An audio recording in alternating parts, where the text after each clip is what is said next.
Welcome all, and thank you for coming in. So we've heard a whole lot about a lot of different technologies over the last day and a half. And what we're really digging into here is building on a lot of conversations that started, for example, with the conversation this morning with the fellow from OpenAI. And we're thinking about how we do this. How do we actually implement and build AI systems that are responsible? And when we talk about responsibility, we're talking about the ethics, we're talking about the legal and policy frameworks. We're also thinking about how it's getting used in the world. And then there's a whole other aspect of this, which is how do we build it? So it's one thing to talk about building the technical aspects of how you build a robust and accurate AI system. There are a lot of conversations about how you do the data engineering, how you structure it, how you think about how it's going to get used in the world. But then there's the practical reality of what it means to build responsible tech and build responsible engineering systems. And that's not an intersection that we see a lot of. A lot of product development, whether it's on artificial intelligence or other systems, gets implemented at the intersection of one-on-one conversations between the legal experts and the product developer. And those are one-on-one, non-scalable implementations. And that's how we end up doing it. And so the conversation that we're having here is how do you build scalable and responsible AI within the enterprise and have that be production ready and fully implementable? So we have a set of really fantastic speakers today.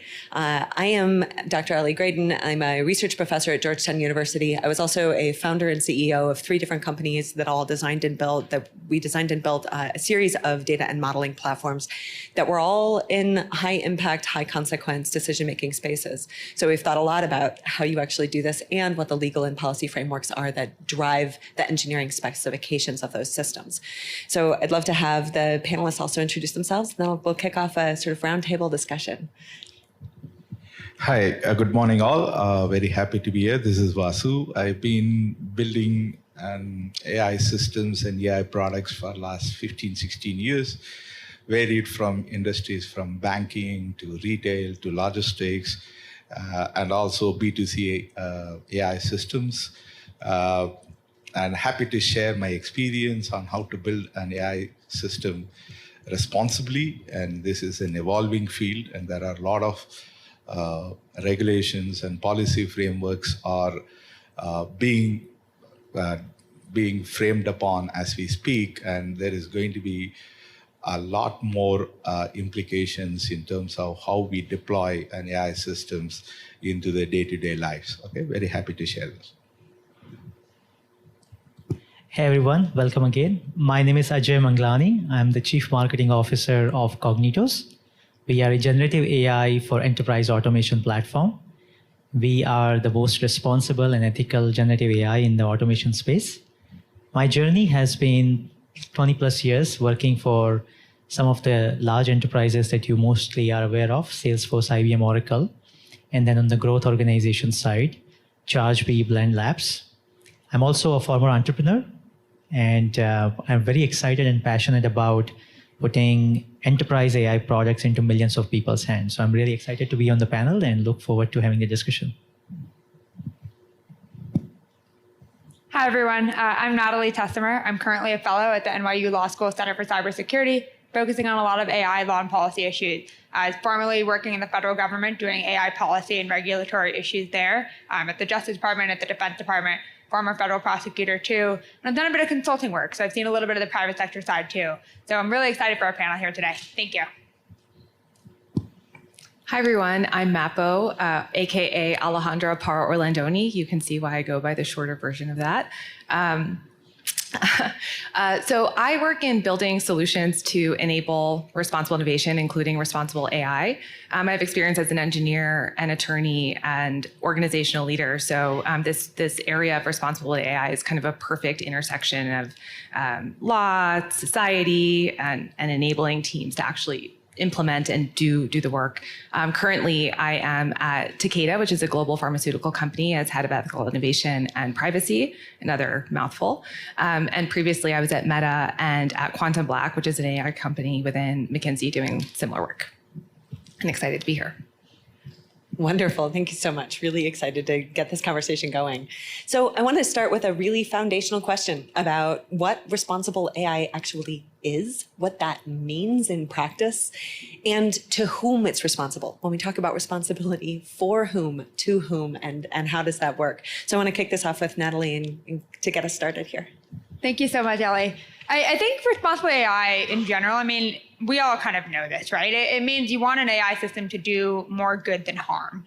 But we really need to break that down a lot. I think the last question Ellie asked of responsible to who is really an important one.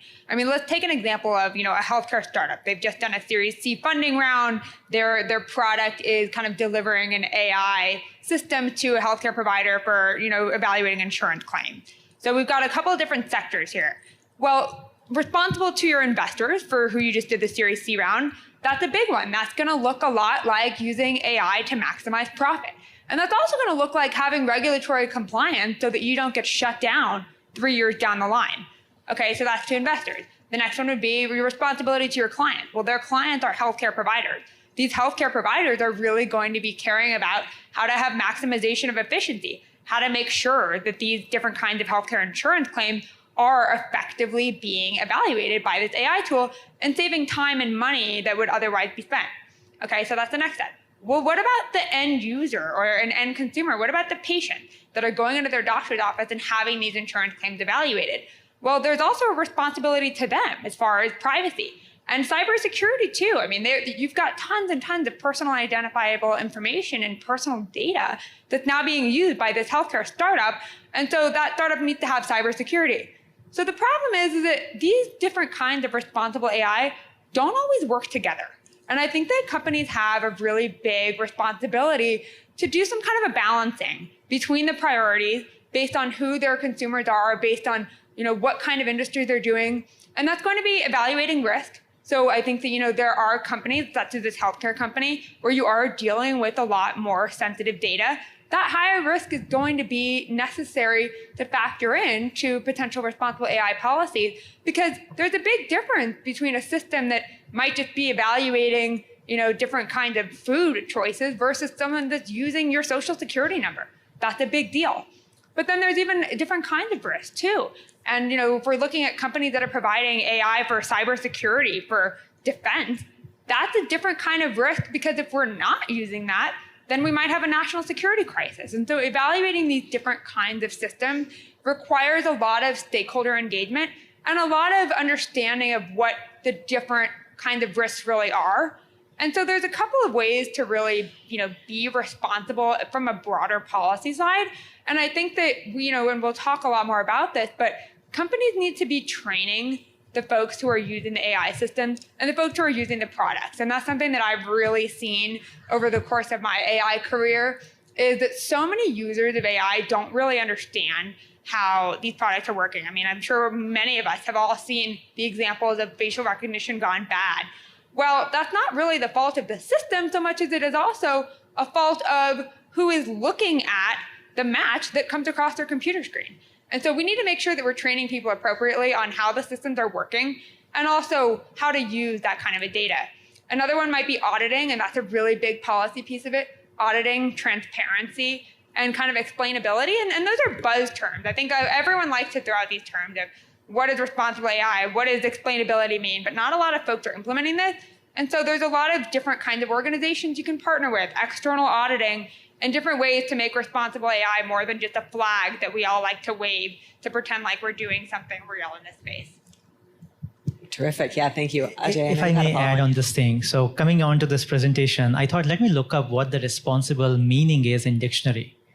So I looked it up, and it says the following. And everything that Natalie said, building on to that, the definition of responsible per the dictionary is someone or somebody who is answerable to their own conduct and obligations, someone who is able to be liable to when things go wrong, and someone who is able to take the correct decisions when things are right or wrong in the path, right?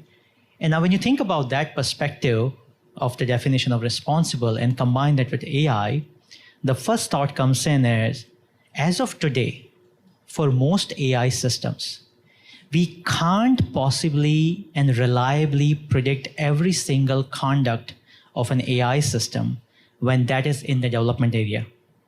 And even if we could, as an AI industry, we lack the widely agreed upon measures or frameworks that can actually measure what the risk and implications of that AI conduct is. And therefore, now you combine all of that, it's pretty much, it comes down to if the organizations want to make even the discussions or decisions about what the responsible AI systems could be or should be, it starts with the definition first, based on their own cultural values and their responsibilities within the society. And when they take the first step there, it pretty much goes from the whole process after that. Yeah. Yeah, I totally agree with what both of you have just mentioned. And I just wanted to add one kind of very practical thing that I've seen come up a lot when we ask what's responsible AI. It's a really basic question that I've actually noticed teams overlook. Is AI even the right tool for the job? And what problem are we actually solving? That work of defining a problem and actually deciding, oh, is AI the right fit for this? It seems so basic, and yet, we're all excited about AI. We all want to implement it. We all want to use it.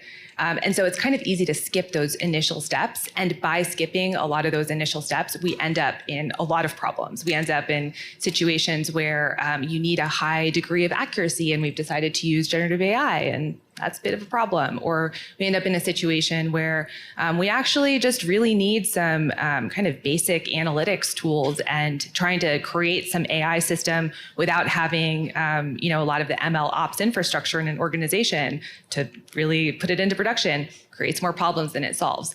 So I think those initial steps, define that problem really clearly that you're trying to solve, and then evaluate, is AI the right tool for the job, and what kind of AI, I think is a really big step in trying to really grasp at what responsible AI actually means in practice. Yeah, great summary. And it's, I think what's really been pulled forward here is the breadth of what responsibility means and to whom, that it is all the way from the build all the way out through to the end user. And it is incredibly context dependent. And that a lot of that comes into really asking these questions of what is the end goal? What do you need to be accomplishing? And then who is involved in that? And how do you actually pull all of those pieces together to build a responsible system? So I want to turn to Vasu with a question about how we actually build these systems. What does it mean to engineer responsibility into an AI system? Yeah, so first and foremost thing when we are defining the AI system as this is, first is an evaluation of what that AI system is supposed to do in terms of whether we are deploying on a customer experience. There is a purpose at which we are doing it. And that actually leads into defining the policies that govern that AI system. Whether it is in a customer experience, whether you are giving an accurate response for it, and how do you get what kind of documents and what kind of things you need to train on the AI system, it starts from there. Or if you are implementing an AI system in process engineering, for example, taking an automated decision, defining the policies of what it is very, very important. It starts from there. Even before starting from there, you need to create a cross-functional AI governance board that consists of a senior leadership management who actually understands the business in an end-to-end manner. Second, policy experts in terms of the people who understand the governing laws of the AI, what it can do, what it cannot do. Privacy, primarily what kind of data you need to train on, whether the data itself is inherently biased, or how do you go and collect the data. And then how do you establish a feedback mechanism or active learning. In my opinion, the most successful AI system matures over a period of time. And the maturity comes from active learning. That is what we call it as a human in loop. Unless otherwise we establish that the AI system does not understand the edge cases, because most of the AI algorithms currently has, if the training data is very good, they can take 80% of the decision or 90% of the decision correctly. The problem is the remaining 10 to 15%. And the impact of that 10% or a 15% decision going wrong actually determines a successfulness of the product or a system you are implementing it. And what I call it as a howlers, okay? Can a system really take care of the howlers, okay? And that comes from actually creating an active learning. So in my experience, the very first thing I actually do is an AI system that actually has an hybrid AI approach. Hybrid AI is a machine, there is a data, and there is an active learning, which is the human in loop, and establishing that process is very important.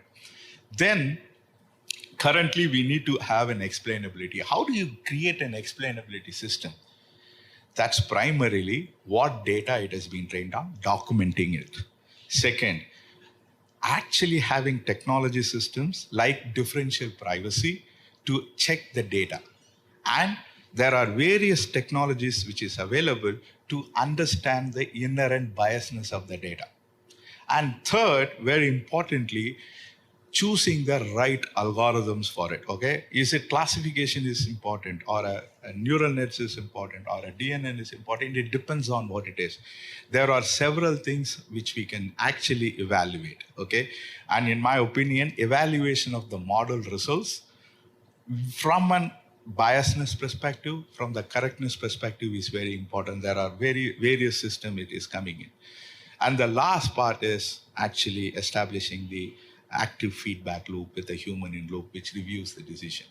And more importantly, depending upon what kind of a system you are bringing in, specifically when you are doing process, when an AI system makes a decisioning system, you need to have a response team in case if there is a decision which is going wrong, especially when you are applying in a credit decisioning system or when you are applying a fraud system. There is an implication on which you are doing it, and you need to have a response system on why the decision has been made and what is the corrective mechanism you need to do. Establishing this key thing is primarily important for building a responsible AI framework and engineering. That's terrific. Yeah, I think, and what really strikes me in what you were just describing was the degree to which we need those feedback loops on the engineering systems themselves, on the inputs and outputs of the sort of technical system, but also on the human in the loop who is actually making the decisions on the basis of it. Those feedback systems need to actually be providing clear reinforcement signals to both the humans and to the engineering systems. And I think that's a really powerful statement. One more point, if you don't have the experts in your system, in your company setup, it's always have an advisory committee from a policy expert who guides the system. It's very important to have that kind of an advisory board to do that, because it is a start of a system. It is going to be used everywhere. And it is important to have that advisory board as well. Yeah, great point. The multidisciplinarity of it. Yeah, absolutely. Ajay, I wanted to turn to you for a moment and really dig in, especially from your perspective. You spend a lot of time working with customers and thinking about how these systems get used in the world.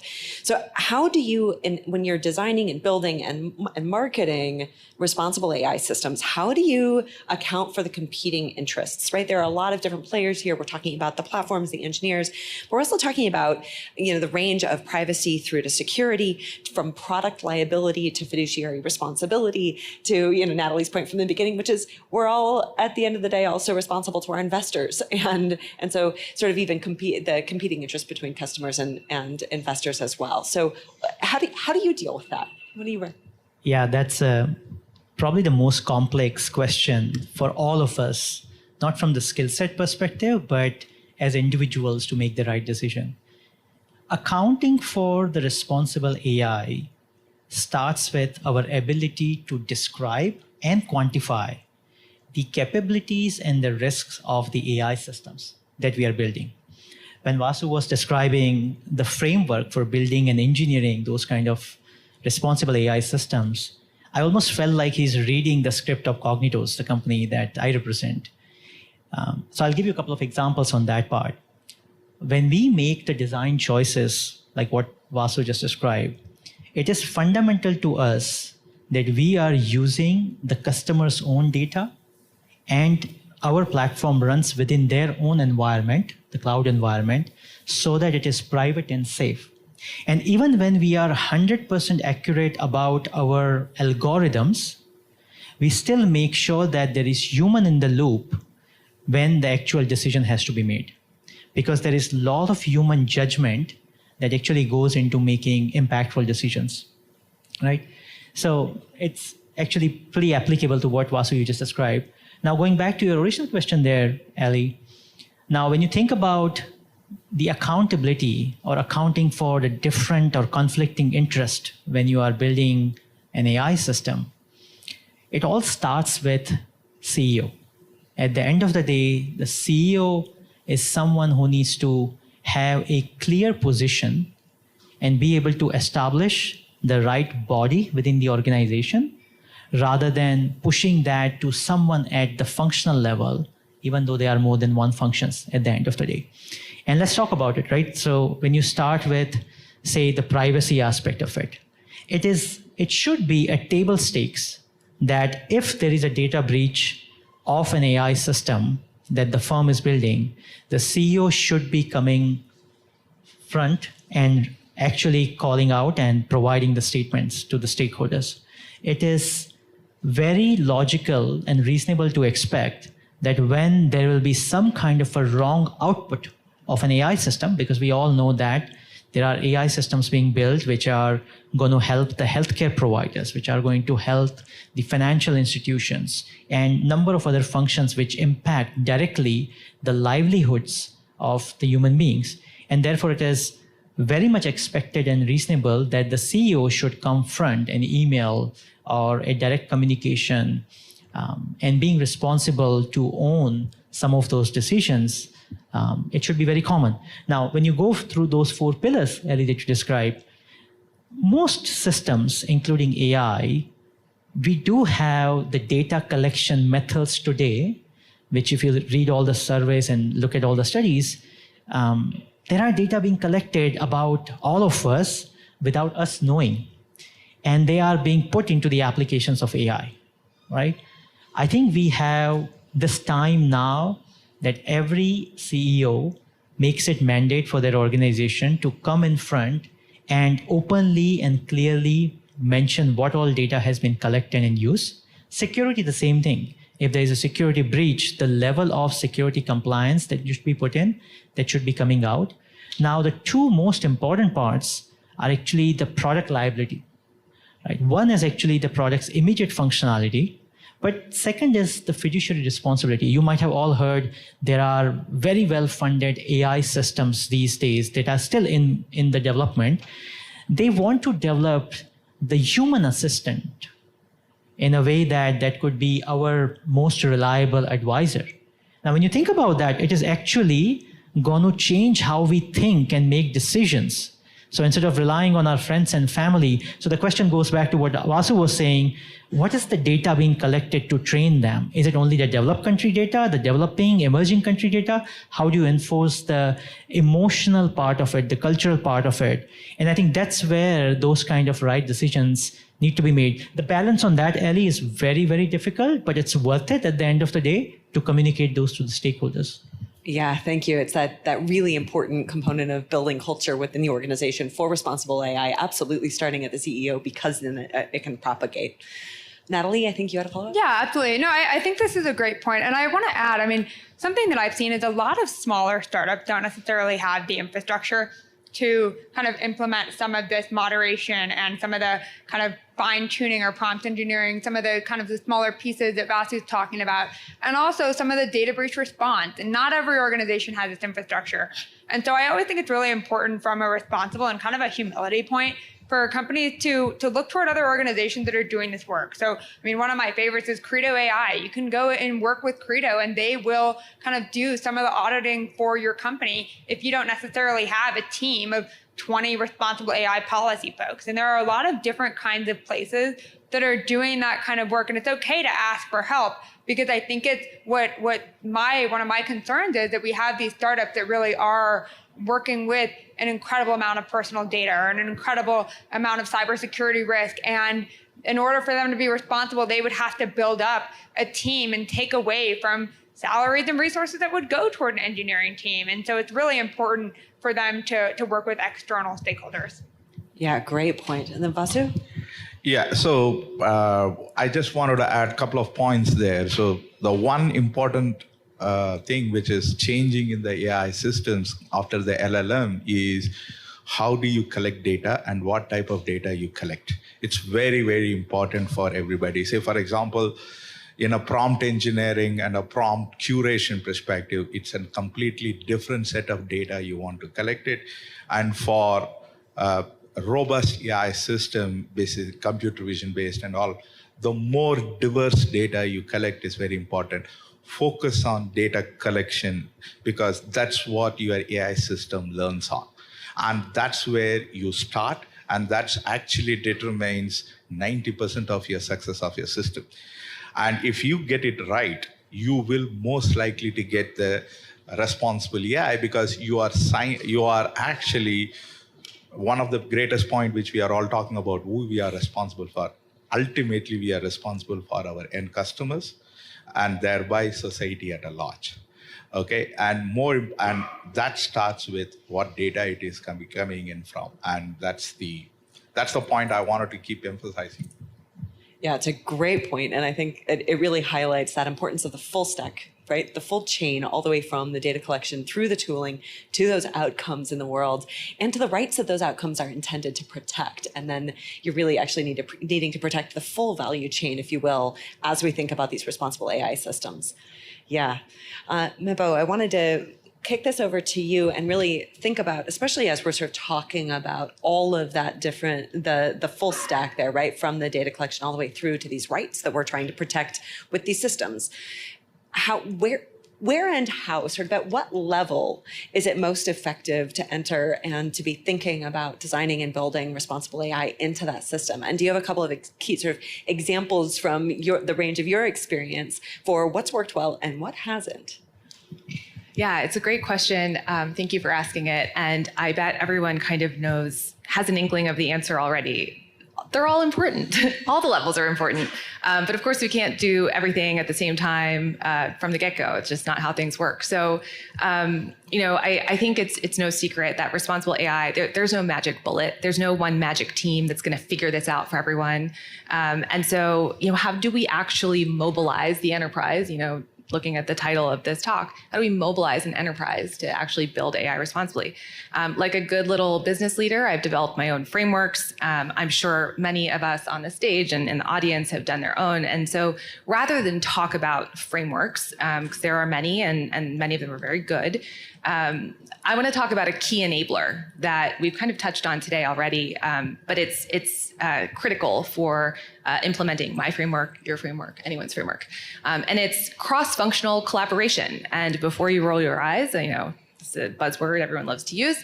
I've been in enough organizations now to see that cross-functional collaboration is a term that people will throw out there. But in an enterprise setting, we do it very poorly. And it is absolutely important and critical for responsible innovation.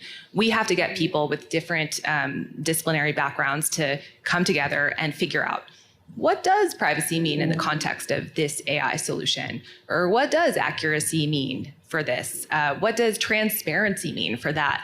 And it's actually quite hard to come to those to align around those answers for whatever it is that your company is creating. So I'll talk about just a couple of recommendations, just again based on what I've experienced for how you actually do cross-functional collaboration.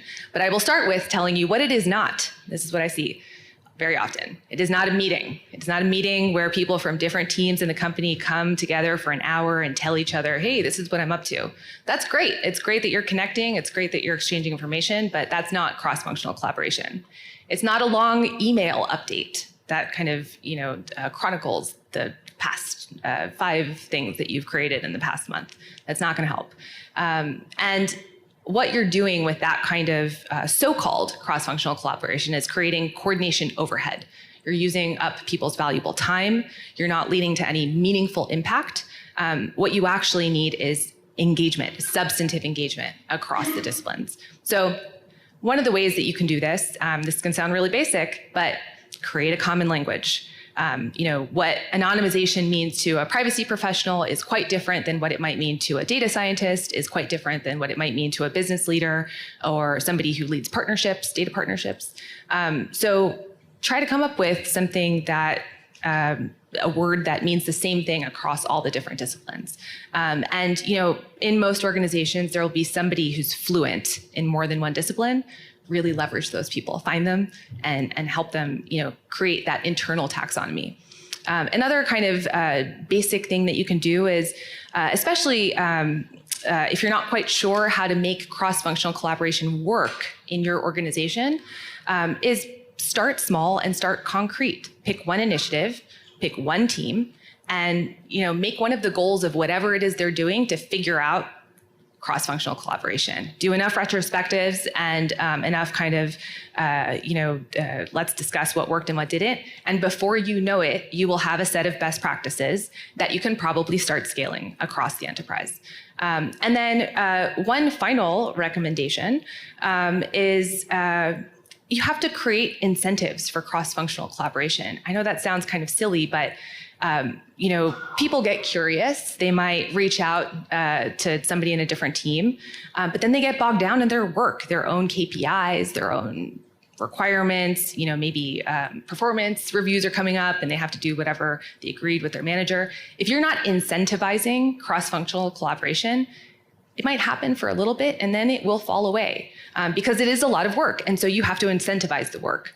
So create those incentives across the organization to get people to talk to each other. And so with that, I'll pause and see if anyone has anything to add.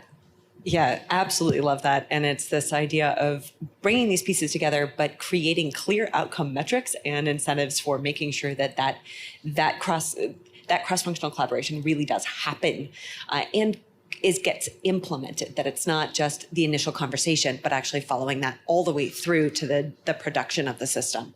Also, I think you had a comment as well. Yeah, so in my experience, that cross-functional collaboration should have less of data scientists and AI engineers and should have everything. Even though I am an AI engineer for the last 15, 18 years, I would say that because they bring in inherently the biasness that might get influence the other people. So the most important thing is look at the composition of the team, okay? Have less number of AI engineers there, if possible, okay? Thanks. I'll add one more thing. In fact, both of their points, what we are also seeing with number of our customers, these are large enterprises, Fortune 100, 500 companies, a new role of chief AI officer is either being created already or in discussions. And there are two reasons, both Vasu and Mappa talked about it. First, while you have so many people engage across the organization cross-functionally, there is a difference between being responsible and accountable. And while people are responsible for many things, ultimately there has to be one person or one or two people, whoever are the right things for the organization, to be held accountable both for the goodness and not so goodness of enterprises, AI decisions. And second thing, while the CEO is ultimately accountable for the success or the not so success of the company as it relates to AI, this chief AI officer should be having a seat at the table all the way to be able to respond to the board level. And we have seen this phenomena happen before, like when the digital started back 15 years ago. Now we see there are a number of places where the chief digital officer role exists. Now we may or may not need this role forever, but at least we are at that inflection point in the industry where we want to go beyond just the talks and then start implementing these things. And a number of our customers at Kognitos, they do actually take, like Mappa mentioned, go use by use, have the committees which are comprising of diverse set of people, and still consider a chief AI officer role out there. Yeah, I love that description. And this idea that especially as we're kicking up these systems, it's particularly important that we get new positions into the companies where we're prioritizing and demonstrating the priority of building responsible AI systems and actually doing that in a cross-functional way. That's how we actually bake that into the culture and actually get it built into the systems. Natalie, I think you had something. Yeah, I just wanted to say too, I think it's really important for companies to train everyone or at least, a lot of the relevant, policymakers, stakeholders in the engineering and the tech and vice versa. I think something that I've seen is a lot of times you have a general counsel or a chief policy officer who really doesn't understand the back tech behind a product or behind an AI system. And that makes it harder for them to do their job. And it also means that they're not really representing all of the data scientists at the company when they're making such policy decisions or making such kind of responsible AI decisions. And on the flip side too, I mean, I've worked with companies where you've got, low-level data engineers who are incredibly frustrated that now you have someone at the top of the company raising the responsible AI flag and saying, well, now all of our systems need to be traceable and explainable. And they're trying to explain to their higher ups, well, we can't actually do this because all of a sudden now we're kind of disclosing some of our API source code or something that would be detrimental to the fundamental engineering business basics. And the policy folks don't understand that. And so it's kind of keeping those conversations active. And that can be easily done. I mean, one of the things I did in one of my previous roles is we set up a class where the really low-level data scientists came in and taught all the lawyers kind of some of the basics on AI use cases in the system we were using in the government, because that was necessary, because then we would go out on have a policy conversation and talk to our counterparts in other agencies. Now all of a sudden we know what these terms actually mean. And kind of, I think to Mapo's point too about sharing a common language, well, discrimination is a great example of that, because discrimination to a data engineer is necessary in order to make an AI system make a prediction. But discrimination to a policy person, well, that's obviously the first word we want to say is no, we don't want any discrimination. And so that's even a very basic level in which we need to be making sure that different kinds of teams within an organization are aligned.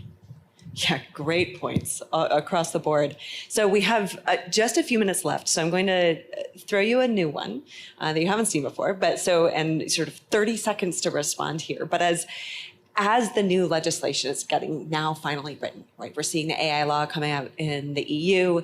It's really predicated and was built upon the product liability frameworks coming out of the EU, and it has a harms-based approach, right, and a risk-based approach, which is sort of aligned with the AI framework that was developed by NIST within the US. As we're seeing those come out, this is sort of intersecting with the conversations that we've primarily been having, which is about how responsible AI gets built through internal company policy, sort of baked into our processes. As these new laws come out, do we sort of throw our hands in the air and say, okay, great, check, we can switch over to this external framework that's being provided by the regulators, or how do you, what is the sort of quick hit on how you would most effectively integrate the work that you're already doing within your organization to build responsible AI with the new legislative policy coming out? Maybe start with Vasu and run down the line. Yeah, so I really welcome all the regulations in that, because self-regulation is an overused terms, okay? And I believe complying with the thing also provide a level playing field for everyone, and it also helps us to build the responsibility. So the good policy framework is something where we can co-adapt everything, and more importantly, how strictly we govern that, okay? And that's where I see this thing is going. Ajay? I agree. I mean, we all need good regulation. We all need pragmatic frameworks that organizations can adapt. But the most important point is, how do you actually blend it with organizations' culture, philosophy, and values? That is going to make a huge difference. Framework is just the guideline or set of guidelines. But then ultimately, what design choices the leadership of enterprises make in terms of applying them? What are the non-negotiable versus negotiable values and the points in the framework? That's going to make or break the organization's ability to move forward with that. Yeah, I think that some of the problems that we're going to have with some of this upcoming regulation is a lot of companies are going to be faced with, what do we do now? And I think those companies are going to be left behind. The ones that are starting to look at what these laws are saying, even in their draft form, and the ones that are starting to implement those changes now. So for example, I think a lot of folks are probably aware of the EU AI Act is going to have pretty strict provisions about API usage. And so looking at how you're going to separate your APIs from the kind of the rest of your business plan, so that when the EU AI Act comes out, if it does still have the current draft provision that basically require disclosure of kind of what those API source codes are, you're not in a position where that's going to completely undermine your business. And I think so setting that up now, especially as companies and startups are starting to scale, is going to be really important. And Papa? Sorry.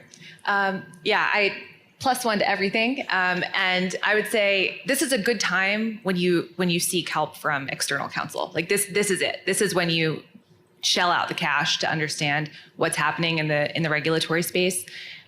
It's going to diverge a lot. The EU's regulation approach is very horizontal. A lot of other countries are taking a more industry-specific vertical approach.